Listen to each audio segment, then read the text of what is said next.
Hello friends, आज मैं एक ऐसी कंपनी के बारे में आपसे बात करने जा रहा हूं जिसका नाम आप नहीं जानते, ऐसा बिल्कुल भी नहीं है। कंपनी का नाम है इन्फोसिस लिमिटेड, इंडिया की one of the largest IT companies. पर जब 1981 में ये कंपनी शुरू हुई तब इसका नाम इन्फोसिस कंसल्टेंट्स प्राइवेट लिमिटेड था। ऑफ कोर्स एनआर नारायण मूर्ति ने ये कंपनी शुरू की थी, पर तब एनआर नारायण मूर्ति ने ये कंपनी अपने 6 और दोस्तों के साथ शुरू की और ये सातों लोग तब पाटनी कंप्यूटर्स के एम्प्लॉय हुआ करते थे। और 1981 में जब ये कंपनी शुरू हुई तब एनआर नारायण मूर्ति इस कंपनी को ज्वाइन करने वाले पहले इंसान नहीं थे, जबकि ये कंपनी उन्हीं की थी। एक्चुअली एनआर नारायण मूर्ति ने कंपनी चौथे नंबर पर ज्वाइन की, क्योंकि उन्हें पाटनी कंप्यूटर्स में अपना काम कंप्लीट करते हुए या समअप करते हुए 1 साल के लगभग लग गया। 1981 में जब इस कंपनी को शुरू किया जा रहा था तब आप सब शायद ये स्टोरी जानते हैं कि एनआर नारायण मूर्ति के पास कंपनी को शुरू करने के पैसे नहीं थे और सुधा नारायण मूर्ति से उन्होंने 10,000 रुपये उधारी लेकर ये कंपनी शुरू की थी।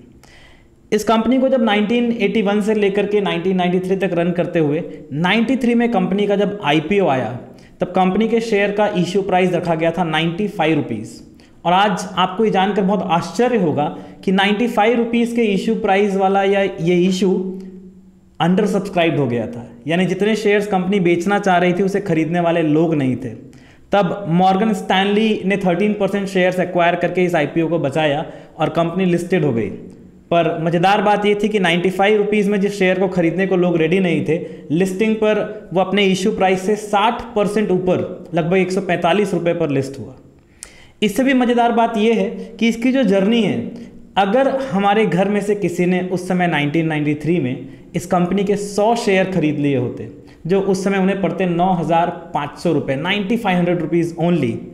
कंपनी ने इस जर्नी में आज तक 9 बार बोनस इश्यूज और स्प्लिट शेयर्स किए हैं, जिसके कारण हमारे घर वालों के या जिन्होंने भी इन्वेस्ट किया होते उनके वो 100 शेयर इस कंपनी के 1,02,400 शेयर्स बन गए होते। जी हाँ, आपने बिल्कुल सही सुना है, 1,02,400 शेयर्स ऑफ 100 शेयर्स। जो 100 शेयर 95 रुपये के हिसाब से 9,500 रुपये के होते, आज की उनकी मार्केट वैल्यू के हिसाब से लगभग 14 करोड़ रुपए के वो शेयर्स होते। दोस्तों, किसी भी तरह से ये एक इन्वेस्टमेंट की टिप आपको नहीं दी जा रही है, जस्ट एक कंपनी की शानदार जर्नी को आपके साथ शेयर करने की कोशिश की गई है। इसलिए अगर आप इन्वेस्ट करते हैं या करना चाहते हैं तो ऑल द बेस्ट, अपनी स्ट्रैटेजी बनाइए, अपनी रिसर्च कीजिए और फिर इन्वेस्ट कीजिए। मगर इन्फोसिस की शानदार जर्नी आपके साथ शेयर करना चाहता था, इसलिए यहाँ आया। All the best.